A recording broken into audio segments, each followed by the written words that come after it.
That every news piece you've seen on this weekend, they've always brought up the issue of race, as though it's nothing but white rednecks and hillbillies out here who care for the Second Amendment, when actually Black Americans, Asian Americans, Hispanic Americans, Americans in general care about the Second Amendment. I work at a gun store part-time, and I can't tell you the number of customers I see of all races, all colors, all creeds, who care about the Second Amendment and who just want to peaceably live their lives, enjoy their rights, and the Second Amendment. So that's why I'm out here. And big media, mainstream media be damned.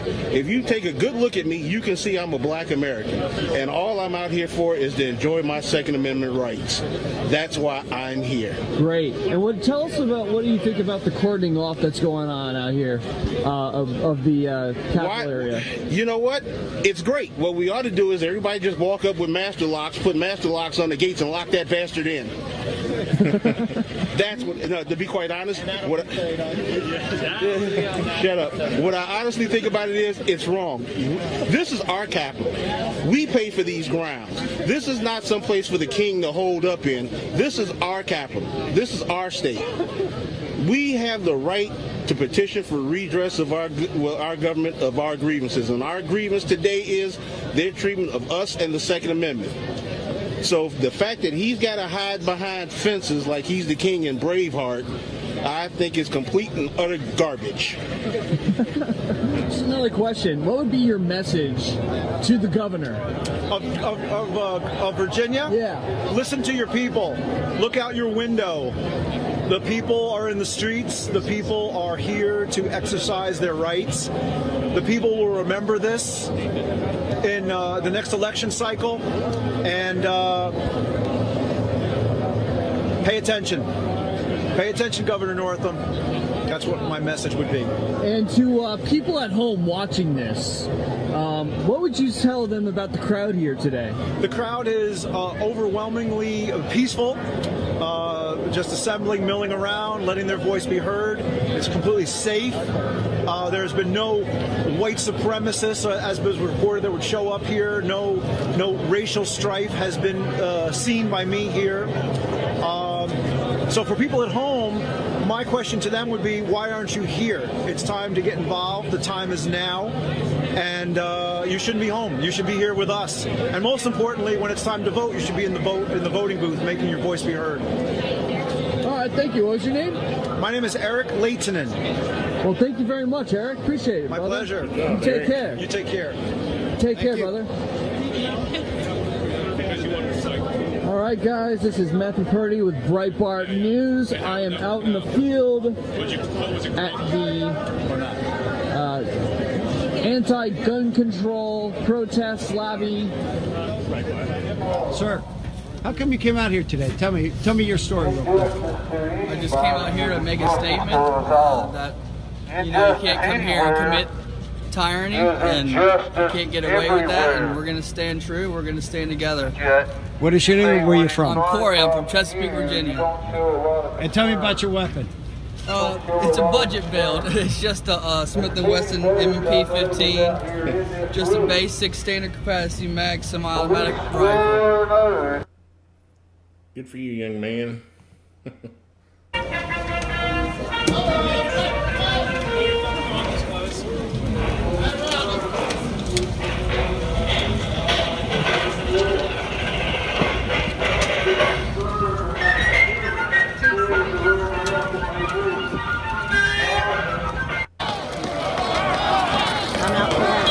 Excuse us, guys.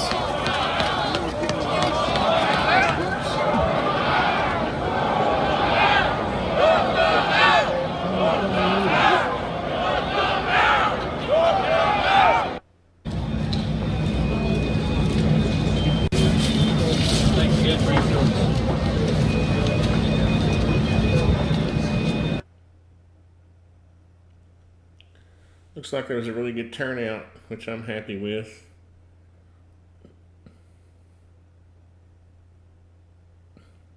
It's funny, I've been to several, probably 3 gun rallies in the past 5 or 6 years, and all of the people that turn up at gun rallies are peaceful, You know, they're just good people, and this kind of highlights the differences between the right and the left. You know, our side is confident. You know, we're happy people. We're secure in our, you know, ourselves. And the left are just, you know, they turn out to be crazy nutcases most of the time, especially at, you know, rallies or any kind of protests like this. You know, you see them throwing bottles of urine on people, feces. You know, Antifa types carry sticks and weapons and shields, and the police sit around and watch them beat on people. It's just kind of crazy. But of course, this is a peaceful protest, and every protest I've ever been to, or rally, I should say, these are rallies, and that's kind of the difference, is that they're all peaceful. I know when we had ours in Tennessee, that's a good shot right there. That's a bigger crowd than that was at the D.C. rally. When we had our rallies in Nashville, you know, we were shooting the bull with the state police, and people were open carrying ARs on the Capitol grounds, okay? And there was no violence. There was no, you know, everybody was just happy to be there. It was a beautiful day, and it was just a good experience. I wish there was some sound.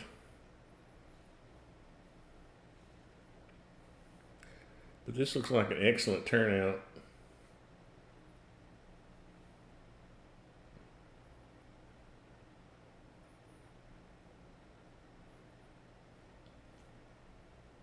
The amazing thing to me too was it was reported that there were fears that white supremacists and who else? Why would those types of people and militia? Why would militia come to disrupt a gun rally? It doesn't make any sense. If anything, the militia would be there protesting or rallying for gun rights. I thought that was strange, and I'm sure it was just propaganda put out by the governor of Virginia. That's a good looking crowd there. But I know it sounds kind of conspiratorial, but every video I've seen where people are trying to do live broadcasts, and I'm sure it's just probably the geography or whatever, the location, everybody's having trouble broadcasting live. And you know, if somebody like Breitbart would have, and we are reporting outside of the fenced area around the Capitol. Most of the Patriots are outside of here, as there are restrictions as to how many people can go inside. So basically we're just hanging with Patriots out here. We're supporting and fighting for their Second Amendment rights. You have to get in the fight. Put me on the ballot. I'm the bulldog that will drag Mark Warner out of office. I promise you that, and I will give him the pink slip myself in November. My name is Thomas Speciale. You can find me on thomasspeciale.com, and you can also text Speciale to 484848. Thank you. Thank you. Please sign my petition. We already did. Thank you. Appreciate it. You're from Ohio? Excuse me, sorry. Thank you. Hey, Black Guns Matter, how's it going? It's all right. Breitbart News here. Breitbart News, we're live right now. Oh, okay. How you doing? Awesome. Good, pretty good. How about yourself? All right. You want to tell us why you're out here? I'm out here because, you know, I mean, obviously I'm wearing a shirt, but all guns matter, you know. Right now we're at a precipice for some unreal things, the possibilities of some pretty unreal things to happen. I live in the Richmond area. Things are changing rapidly, and along with those changes, there's mechanisms that make change, and they're not always the best mechanism for progress in this country. And unfortunately, unfortunately, they're asking more and more and more, and they're taking more and more and more, and I don't see them giving more and more and more. We live in a community in a country in which citizens are asked to do so much, but yet we're being underserved almost every step of the way. So that's why I'm here. I'm here because I've given enough in my life. That's pretty much what it comes down to. I've given enough in my life. Do you believe the establishment media is going to give you guys a fair shake? Absolutely. The establishment media they're not in the job of giving anybody a fair shake, other than anybody that's putting things in their pocket. It's tit for tat. It's a tit for tat hierarchy that we live in. Most of the people that control that situation, they have peace and safety. They live in comfort. They don't have to worry about the things that you or I or some man in Tappahannock or some man in Amelia have to worry about on an everyday basis. So they don't care. They don't care anything more about myself than I really care about maybe a beetle or something like that on the street, because they're not seen that way. So no, I don't think the establishment media is going to give the same right. And if they do, if it doesn't fit their narrative, of course not. If it fits their narrative, of course. Who do you think is going to suffer the most from the Virginia governor's gun control proposals? If they make us criminals, every poor man's going to suffer the most. The simple fact is, the more laws you make, the more opportunities you get to make people out of criminals. And I don't know many people that have the resources and utilities to go against the state on a daily basis. It's an adversarial system. They tell you that from the get-go. They have the police to enforce those laws in that system, and once you go into that system, it's you against the state. It's not the state helping you out. And I don't have the money to go back and get a pistol, in which I should have never been taken from me in the first place. I don't have the time to take off to go to the courthouse and to pay a fine or anything that's levied against me to get something that was mine in the first place. Those are the people that are going to suffer. It's going to be the poor people. It's going to be the people that live elsewhere. It's going to be all of the others. Those are the people that are going to suffer. And that's why I'm here, speaking on behalf of Black Guns Matter. It's not just for black people. It's for all of the others. It's for all of the others that matters. This is where it starts. It doesn't end here. It's never ended here. This is where it starts. They come for one of us. Sooner or later, they're going to come for us all, and we need to recognize that. That's how it is. Now, let me ask you this. I just heard a reporter asking an individual here why or just observing that the crowd was mostly white. Right. Why would, in your experience, you think some reporters here might be asking things like that? Because they're lazy. That's basically what it comes down to. It's just laziness and ease. It makes it easier for him to do this job than to answer questions. They can't ask yes or no questions.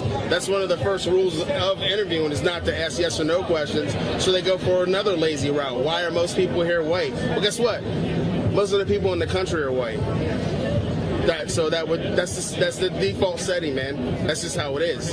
That's why I'm here fighting for this. But everybody in the country isn't rich. Everybody in the country doesn't have the ability or the wherewithal to impress their ideals on the other people's, and that's not all right. That's where we need to draw the line. Pretty soon, it's some right now, but pretty soon it'll be all. And let me ask you this. The Democrat Party likes to say that they're for the poor class, that they're for poor people. And from what you're saying, gun control will end up hurting the poor a lot. Of course. And restrictions like that. Why don't Democrats support having more freedoms for guns? For the Second Amendment? The Democratic Party, the political platform in a whole, they need blacks, minorities, women, gays, for one reason only. That's to win national elections. The rest of the time, they're forgotten people. They need them to win. I'm going to face you this way, just so we can hear you, because that's getting too loud. Okay, you're saying? As I was saying, the political mechanisms mostly need blacks, women, gays, all the disenfranchised people, the others that can vote for national elections. We don't control. The others don't have a large enough political establishment to correctly affect change on a national level. So we have to do it at a local level. And fortunately for the Democrats, they have control at a local level. It's a cat-dog state. You either vote Democrat or Republican. There's no one else to vote for, and they've seen fit so that there's always a cat or a dog in control. That's the end game of it. They have enough agreement on that. They see things differently, but they have enough agreement on that it's a cat and dog state. Either we're going to win it or you're going to win it. But one thing we're going to make sure is that no one else is going to win it. So that's the system. That's what we live. That's what we exist in. And what's at stake today? Why do you think so many people have come out here? I think a lot of people come out here because, enough's enough. A lot of people are here because they have the ability to be here. They have the rights to be here, and it's overreaching situation. It's not a situation that was asked for. It's not the common sense gun control that was talked about. It's the criminalization of people. It's the delegitimization of people, and those things are things that lead to oppression. It's easy to look around the situation and say, well, there's going to be a lot of white nationalists, there's going to be a lot of black nationalists, there's going to be a lot of this, that. All that does is create others. And when you dehumanize other people, that's the first step in controlling other people, is dehumanizing them. We're all people. Everyone out here is a person. I assume that everyone out here is innocent until proven guilty. I have to assume everyone else out here is a free man. So we're all people. That's it. So if you have an opportunity to talk to the governor, what would you say to him? I'd like to ask him how 20 years ago that he didn't know blackface was not okay. That's what I would ask him. I knew it wasn't okay 20 years ago. That's the thing I still can't get over. I did not know it was okay. That's all I need to know. What's your name? My name is Mike. Mike. All right. Well, thank you, Mike. All right. Thank you. Take care, brother. All right. You take it easy, man. All right. You too. That was live on Breitbart, Facebook, and whatnot. Oh, thank you. All right. And I tell good jokes. So good. All right. All right. You ready? Who are you with again? Sorry. Breitbart News. Okay. So, conservative news media outlet. Okay. Can you just talk about what brought you out here today?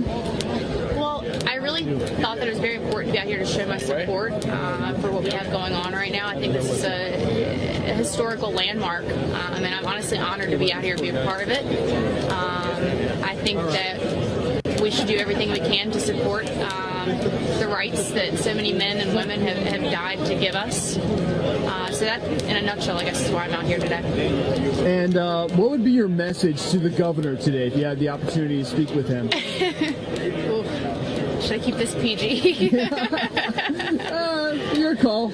I think this speaks for itself. If he could look and see how many people are out here and how peaceful this event has been, that is what gun ownership is, and that's what we do. So I hope that he can see and recognize that, and recognize the error in his ways. Now, is this your gun here? It is, yes. All right, where'd you get it?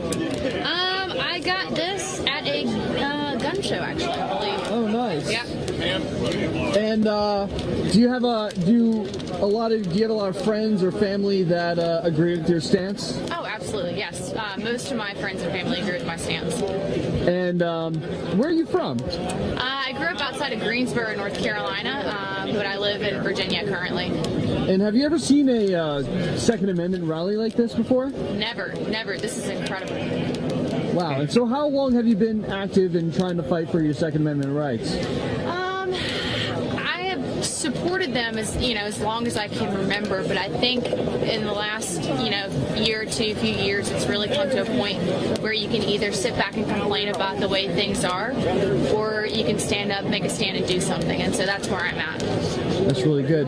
Now, to our Breitbart audience, you've probably got about a couple tens of thousands of people watching live right now. What would you like to show or tell them about the crowd here today that you're seeing and observing? Again, it's been a peaceful event. I feel safer here than I've ever felt. So, great turnout. I don't know the total number yet, but I would say 100,000 plus maybe here. So, whatever the the more common news media shows you, however much they try to downplay it, there's a great turnout here, and it's been peaceful. It's been great. Speaking of which, do you think the establishment media is going to give you guys a fair shake? Man, it's hard to say. I highly doubt it. But, we're here, We've been the silent majority for so long. We can't be silent anymore. That's right. Let me ask you, who do you think is going to suffer the most from gun control legislation being passed in places like Virginia? Well, it's responsible gun owners that go through the process and take the steps. You start taking our guns away, the bad guys are still going to have the guns.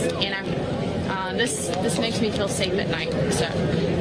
And speaking of which, why don't you talk a little bit about how you think gun control laws would affect women? Oh, absolutely.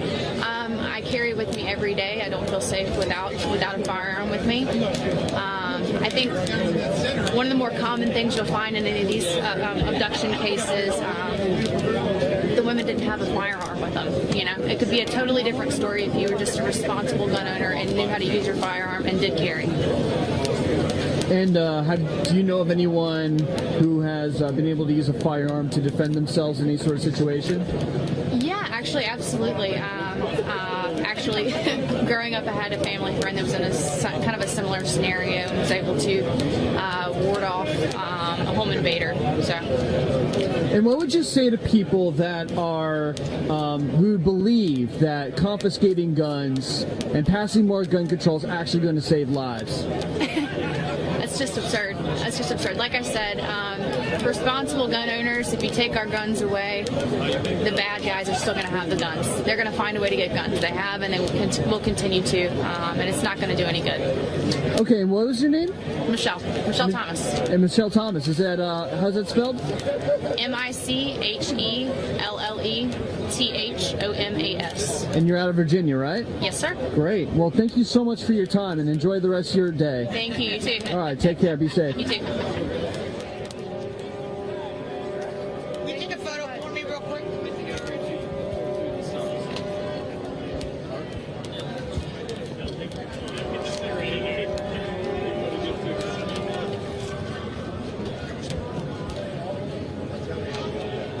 Oh, sorry. Hey, anytime. You guys having a good time out here? Yeah. You getting, how is the crowd? The crowds are great. Very, very polite crew. It's good to hear.